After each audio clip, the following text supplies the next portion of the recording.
Student welcome back to my channel Samrat Kabir. Student आज की इस वीडियो में आप लोगों को बताने वाला हूं कि बिना पढ़े कॉपी कैसे लिखें। मेरे प्यारे बच्चों, बिना पढ़े कॉपी कैसे लिखें और बिना पढ़े आप 95% कैसे लाओगे। मेरे प्यारे बच्चों, चाहे आप क्लास 10th में हो, चाहे आप क्लास 12th में हो, अभी तक कुछ नहीं पढ़ा है मेरे प्यारे बच्चों, आपकी तैयारी 0% है, तो मेरे प्यारे बच्चों आप कैसे बोर्ड एग्जाम की कॉपी लिखोगे कि आप कम से कम मेरे प्यारे बच्चों 95% ला दो। तो मेरे प्यारे बच्चों आज की इस वीडियो में यही आप लोगों को बताने वाला हूं कि बिना पढ़े 95% कैसे लाओगे। अगर आपको कुछ नहीं आता है तो कॉपी आप कैसे लिखोगे कि एग्जामिनर खुश होकर पूरा का पूरा नंबर आपको दे पाए। आप कॉपी में क्या लिखेंगे कि अगर आपको कुछ नहीं आ रहा है तो आप कौन सी चीजें वो लिखोगे कि ताकि एग्जामिनर प्रभावित होकर आपको नंबर दे। वो सारी चीजें आज की वीडियो में आपको बताने वाला हूं। आपको कैसे लिखना चाहिए एग्जाम में कि ताकि एग्जामिनर आप लोगों को पूरा का पूरा नंबर दे पाए, एक नंबर काट ना पाए। पूरी की पूरी जानकारी इस वीडियो में आप लोगों को बताने वाला हूं, तो वीडियो लास्ट तक बने रहिएगा। अगर वीडियो लास्ट तक अगर आप देख लेते हो, गारंटी है मेरे प्यारों की आप 95% मार्क्स पक्का आएगा आप लोगों का, 100% है, इस बात की गारंटी लेता हूं। तो बिना पढ़े 95% कैसे लाएं, जो बच्चे लाना चाहते हैं जिनकी तैयारी 0% है, उनके पास इस वीडियो को जरूर से जरूर शेयर कर दो ताकि वो इस वीडियो के मदद से वो 95% लेकर आ पाए। चलिए मेरे प्यारों, देखिए सबसे पहला जो नियम कहता है उसको आप ध्यान समझिए। पहला नियम ये कहता है, रूल नंबर फर्स्ट ये कहता है कि सबसे पहले आप एग्जाम में काला और नीला पेन लेकर जाएं। मेरे प्यारों, ये सारे बच्चों को मालूम होगा कि हाँ काला और नीला पेन का इस्तेमाल किया जाता है, लेकिन आपको बता दूं कि कम से कम यहाँ पे 50% ऐसे विद्यार्थी होंगे जो नए विद्यार्थी होंगे, जो पहली बार हाई स्कूल का एग्जाम देने वाले होंगे। तो वो क्या करेंगे कि कुछ बच्चे क्या करते हैं, रेड पेन का इस्तेमाल करते हैं, कुछ बच्चे क्या करते हैं, ग्रीन पेन का इस्तेमाल करते हैं। बहुत सारे बच्चे मैंने देखा है कि रेड पेन और ग्रीन पेन का इस्तेमाल करते हैं। अगर आपने रेड और ग्रीन पेन का इस्तेमाल किया तो समझिए कि आपके नंबर काट लिए जाते हैं, एक नंबर आप लोगों को एग्जामिनर नहीं देता है। इसलिए मैं आपको कह रहा हूं कि एग्जाम में सिर्फ काला और नीला पेन ही लेकर जाना है। काले पेन से आपको हेडिंग बनाना है और नीले पेन से उसका आंसर लिखना है। इसके बाद अगर हम बात करें तो आपको सबसे पहले ऑब्जेक्टिव प्रश्न मिलेंगे और एक निश्चित समय दिया जाएगा। सबसे पहले ऑब्जेक्टिव प्रश्न रहेंगे जिनमें 4 ऑप्शन रहेंगे, ए, बी, सी और डी। ठीक है, 4 ऑप्शन रहेंगे मेरे प्यारे बच्चों। इन चारों ऑप्शनों में से कोई ना कोई एक ऑप्शन आप लोगों का सही होगा। अब मेरे प्यारे बच्चों, ऑब्जेक्टिव प्रश्न को कैसे आप सॉल्व करोगे कि ताकि आपका कम से कम 95% स्कोर ऑब्जेक्टिव क्वेश्चन का सही हो पाए। अब मेरे प्यारे बच्चों, आपको मैं बताता हूं कि अगर आपको ऑब्जेक्टिव प्रश्न सही करना है तो आपको 2 ऑप्शन बताऊंगा। सबसे ज्यादा इंपोर्टेंट ऑप्शन है ऑप्शन नंबर सी। अगर ऑप्शन नंबर सी अगर हम बात करें, 95% स्कोर जो है वो ऑप्शन नंबर सी से बनता है। और ऑप्शन नंबर ए की अगर हम बात करें तो ऑप्शन नंबर ए में आपके 5% आंसर आते हैं। कहने का मतलब है कि ज्यादातर आपको ऑप्शन सी पे क्लिक करना है। अगर आपको डाउट हो रहा है कि ऑप्शन सी सही नहीं है, तब जाके ऑप्शन ए पे आप लोगों को क्लिक करना है। तो आपको ज्यादातर ऑप्शन ए और सी करना है, जिसमें से सबसे ज्यादा सी पे करना है, इसके बाद ए पे करना है। अगर इस तरह करते हो तो अगर आपका 20 बहुविकल्पीय प्रश्न है तो मैं गारंटी लेता हूं कि 12 से लेकर 13 क्वेश्चन जो है वो ऑप्शन नंबर सी को देखने को मिलेगा आप लोगों का। तो यहां से आपको ऑब्जेक्टिव क्वेश्चन कर पाओगे अच्छे से। इसके बाद देखिए रूल नंबर दूसरा था ऑब्जेक्टिव क्वेश्चन का, आपको समझ में आ गया कौन सी चीजें करना है ऑब्जेक्टिव प्रश्न में। इसके बाद आता है रूल नंबर दूसरा। रूल नंबर दूसरा यह कहता है कि उसके बाद आएंगे आपके सब्जेक्टिव प्रश्न। देखिए सब्जेक्टिव प्रश्न दिया जाएगा। अब सब्जेक्टिव प्रश्नों को कैसे आप सॉल्व करोगे, ऑब्जेक्टिव प्रश्न का मैंने ट्रिक बता दिया। अब आ गया सब्जेक्टिव प्रश्न। अब सब्जेक्टिव प्रश्न में क्या करना है कि फर्स्ट पेज में काट पीट नहीं लिखेंगे। सबसे पहला नियम यह कहता है कि कम से कम जो आपका पहला पेज है, पहला पृष्ठ है, उस पेज पे आपको थोड़ा सा भी काट पीट नहीं करना है। उसको सुंदर हैंडराइटिंग में मेरे प्यार जो सुस्पष्ट लिखना है ताकि एग्जामिनर देखे तो उसको सारी चीजें समझ में आए। तो पहला पेज आपको बिल्कुल साफ सुथरा लिखना है, पहले पेज पे काट पीट नहीं होना चाहिए। और आपको राइटिंग जितना अच्छा हो सके उतना अच्छा से अच्छा लिखना है। आप जितना अच्छा लिख सको उतना अच्छा आपकी हैंडराइटिंग होना चाहिए, क्योंकि हैंडराइटिंग में मेरे प्यारे बच्चों अगर हम बताएं आपको 70% जो स्कोर मिलता है, आपको रियलिटी चीज बताता हूं, 70% स्कोर हैंडराइटिंग पे निर्भर करता है। जितनी खूबसूरत हैंडराइटिंग रहेगी आप मेरे प्यारे बच्चों 70% स्कोर ऐसे ही कर पाओगे हैंडराइटिंग से।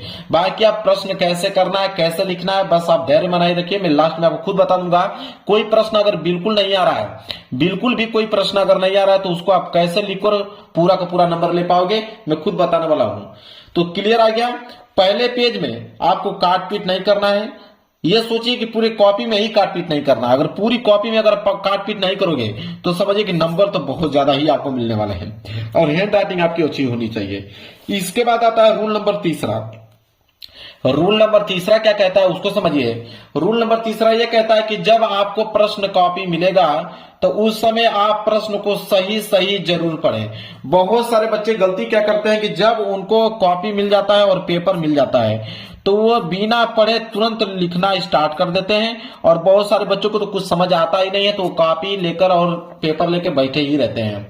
तो आप ये काम नहीं करना, जो तरीका बता रहा हूं वो काम करना। जब आपको पेपर मिल जाए तो कॉपी को आपको बहुत सही ढंग से पढ़ना है, आपको कॉपी को बहुत सही ढंग से पढ़ना है।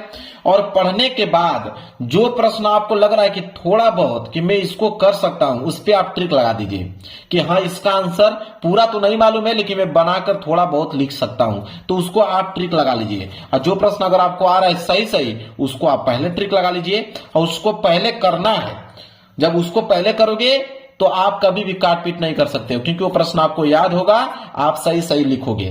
तो ये काम आपको करना है कि जब आपको प्रश्न कॉपी मिले तो उस समय आप प्रश्न को सही सही जरूर पढ़ें। इसके बाद मेरे प्यारे बच्चों, कॉपी लिखते समय आप उसमें गलत शब्द का प्रयोग करना ही नहीं है। बहुत सारे बच्चे गाना लिखकर चले आते हैं, गाली लिखकर चले आते हैं, कसम दिलाने लगते हैं कि मुझको पास कर दीजिए। तो ये कसम, गाली, गाना, ये सीन लिखना ही नहीं है। अगर ये सारी चीजें अगर आपने लिख दिया तो समझिए कि फेल तो आप कंफर्म हो गए, फेल तो आप 100% हो गए अगर इन चीजों को इंक्लूड कर दिया अपने कॉपी में। तो ये सारी चीज से आपको दूर रहना है। नहीं आ रहा तो मैं खुद आपको लास्ट में बता दूंगा, कोई प्रश्न नहीं आ रहा तो उसको आप कैसे करोगे, आप उस तरह आंसर बना के लिखना, लेकिन गाना, गाली, कसम ये सब मत लिखना।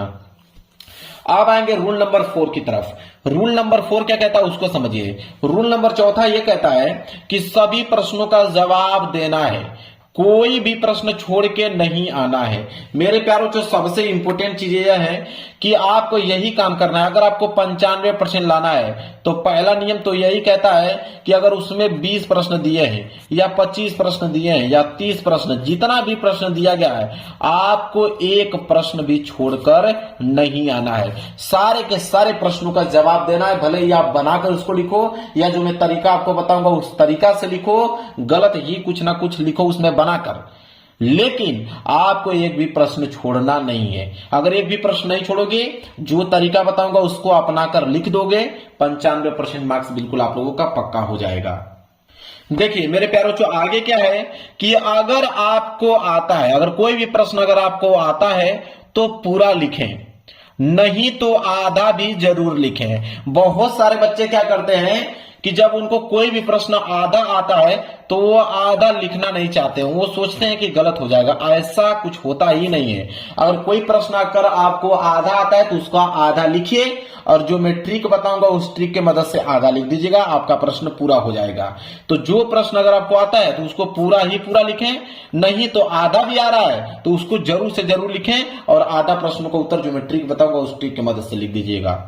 और क्योंकि एग्जामिनर आपको स्टेप मार्किंग का नंबर देता है, मेरे प्यारे बच्चों, जितना स्टेप में आप क्वेश्चन को लिखे रहोगे, जितना पॉइंट बनाकर, ज्यादातर क्वेश्चन को आप पॉइंट बनाकर लिखने का प्रयास करें, सिर्फ फैक्ट चीज लिखने का प्रयास करें, एग्जामिनर उस पर ज्यादा नंबर देता है।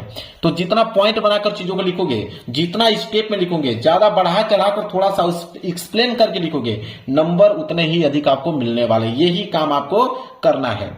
अगर आपको कोई प्रश्न नहीं आता है तो क्या करें? सबसे ज्यादा इंपॉर्टेंट तो यही नियम है, और सारे सब्जेक्ट में यही नियम लागू होगा कि किसी भी सब्जेक्ट का अगर आप पेपर दे रहे हो और कोई प्रश्न अगर आपको नहीं आ रहा है तो उस प्रश्न का जवाब आप कैसे दोगे कि ताकि एग्जामिनर आपको पूरा का पूरा नंबर दे पाए। मेन चीज यही है कि कोई प्रश्न नहीं आ रहा है तो उसको आप कैसे लिखकर पास करोगे। अब उसको समझिए। चलिए, वही है रूल नंबर 5वां, कह रहा है कि जब आपको कैसे लिखना है यह जाने। सबसे मेन चीज है कि अगर कोई प्रश्न नहीं आ रहा है तो उसको लिखने का तरीका क्या है। तरीका हुआ है मेरे प्यारो बच्चों, वो तरीका है कीवर्ड का, वो चीज है कीवर्ड का। अब कीवर्ड बहुत सारे बच्चे कंफ्यूज हो गए, कीवर्ड क्या है। अब कोई भी प्रश्न, दुनिया का कोई भी सब्जेक्ट दे रहे हो, चाहे वो फिजिक्स है, केमिस्ट्री है, हिंदी है, सामाजिक विज्ञान है, कोई भी पेपर दे रहे हो किसी भी विषय का, तो कोई भी प्रश्न अगर आपके सामने आ रहा है तो उसमें कीवर्ड ढूंढने का प्रयास करें। जैसे अगर मैं आपको कह देता हूं विद्युत धारा, अगर मैं कह देता हूं कि विद्युत धारा किसे कहते हैं, ठीक है, ये प्रश्न मैंने पूछ दिया। अब इसमें दो कीवर्ड आपको देखने को मिल रहे होंगे। एक कीवर्ड तो आपको देखने को मिल रहा है विद्युत, और दूसरा कीवर्ड देखने को मिल रहा है धारा। तो विद्युत के बारे में जो कुछ जानते हो, विद्युत के बारे में लिखना यहां पे चालू कर दो। अगर विद्युत के बारे में नहीं जानते हो तो धारा के बारे में लिखना चालू कर दो। ऐसे हर एक प्रश्न में आपको कम से कम 2 से लेकर 3 कीवर्ड मिल जाएंगे, और वो 2-3 कीवर्ड में किसी कीवर्ड के बारे में अगर आप जानते हो उसी को पकड़िए, लिखना चालू कर दीजिए। मेरे प्यारे बच्चों, यही नियम आपको फॉलो करते सारे प्रश्नों का जवाब देना है, ठीक है। गलत शब्द नहीं लिखना है, गाली गलौज नहीं लिखना है, कसम नहीं दिलाना है, गाना नहीं लिखना है। आप उन्हीं चीजों को रिलेटेड करके बनाकर लिखिए, लेकिन वो सारी चीजें नहीं लिखना है। दूसरा नियम क्या कहता है उसको समझिए। दूसरा नियम आता है हैंड राइटिंग पे। कोई चीज अगर आप बना के लिख रहे हो तो उसको तो लिखिए, लेकिन दूसरा नियम कहता है हैंड राइटिंग पे। आपकी हैंड राइटिंग बिल्कुल मेरे प्यारे बच्चों साफ सुथरी होनी चाहिए, ठीक है। गलत भी लिख रहे हो तो उसको अच्छे से लिखो ताकि एग्जामिनर उसको पढ़ पाए अच्छे से मेरे प्यारे बच्चों। तो हैंड राइटिंग का बड़ा रोल है। आपकी हैंड राइटिंग अगर नहीं सही है तो आप उसको सही करने का प्रयास कीजिए, अभी से प्रैक्टिस कीजिए। सिर्फ हैंड राइटिंग में हमेशा रोज कम से कम 4 से लेकर 5 पेज लिखने का प्रयास कीजिए, क्योंकि हैंड राइटिंग पे ही आपको नंबर मिलने वाले हैं। अगर कोई प्रश्न नहीं आता है तो आप हैंड राइटिंग में सुधार कीजिए, कीवर्ड के माध्यम से उसको बनाकर लिख दीजिए। इसके बाद आता है तीसरा नियम। तीसरा नियम है हेडिंग। मेरे प्यारे बच्चों, एग्जामिनर पूरा नहीं पढ़ता है, वो ज्यादातर हेडिंग देखता है कि हेडिंग आपने बिल्कुल सही लिखा है कि नहीं। तो हेडिंग आपको कोई भी प्रश्न में जैसे पूछे कि विद्युत धारा किसे कहते हैं, तो इसका अगर आपको आंसर लिखना है तो सबसे पहले आप हेडिंग जब लिखें तो आप हेडिंग डालें विद्युत धारा, यह आपकी हेडिंग होनी चाहिए, ठीक है। इसके बाद विद्युत धारा के बारे में कुछ ना कुछ लिखना प्रारंभ कीजिए। बहुत सारे जो एग्जामिनर होते हैं वो सिर्फ हेडिंग को देख के ही नंबर दे देते हैं कि आपने हेडिंग डाला है, मतलब आप पढ़ने में टैलेंट हो, अच्छे तरीके से आपने कॉपी लिखा हुआ है। तो आपको हेडिंग छोड़ना नहीं है, सारे प्रश्नों में कोई भी प्रश्न करो उसका हेडिंग आपको डालते चलना है। इसके बाद चौथा नियम यह कहता है कि प्रश्न उत्तर, कोई भी प्रश्न कर रहे हो उसका प्रश्न उत्तर आपको डालना है। अगर प्रश्न उत्तर 15 कर रहे हो तो आप इस तरह डालना पड़ेगा कि प्रश्न उत्तर संख्या 15। अगर प्रश्न उत्तर संख्या 15 नहीं डालोगे, डायरेक्ट इसका आंसर लिख दोगे, तो एग्जामिनर कभी भी आपकी कॉपी चेक कर ही नहीं सकता। उसको कैसे मालूम चलेगा कि आपने कौन सा प्रश्न किया है। तो यह काम आपको जरूर से जरूर करना है। प्रश्न उत्तर बिल्कुल सही डालना है आपको। ये नहीं कि प्रश्न उत्तर संख्या 15 कर रहे हो और डाल दिया आपने 13, तो 13 से आंसर सीट मिलाएगा, आपका आंसर गलत आ जाएगा। समझ आ रहा है। तो यही काम करना है, प्रश्न उत्तर संख्या बिल्कुल साफ सुथरा आप लोगों को मेरे प्यार बच्चों लिखना है। इसके बाद मेरे प्यार बच्चों पांचवा टॉपिक यह कहता है मेरे प्यार बच्चों कि कॉपी में 2 चीजें, कॉपी में काट पीट नहीं होनी चाहिए और प्रश्न कोई भी छोड़कर आना नहीं है। इतना काम अगर आपने कर दिया, चाहे आप पढ़े हो नहीं पढ़े हो, आपकी तैयारी 0% हो, जो तरीका बताया उसको अपनाकर पूरा का पूरा प्रश्न आपने कर दिया, कोई काट पीट नहीं किया, हैंड राइटिंग आपकी अच्छी है, आपने हेडिंग बढ़िया से डाला हुआ है, समझिए कि नंबर आपको 100% मिलने ही वाला है। आप 95% स्कोर करके आने वाले हो। वीडियो को लाइक कर देना, चैनल पर नए हो तो चैनल को जरूर सब्सक्राइब कर लेना। मिलेंगे एक प्यारे से नेक्स्ट वीडियो में, तब तक के लिए धन्यवाद।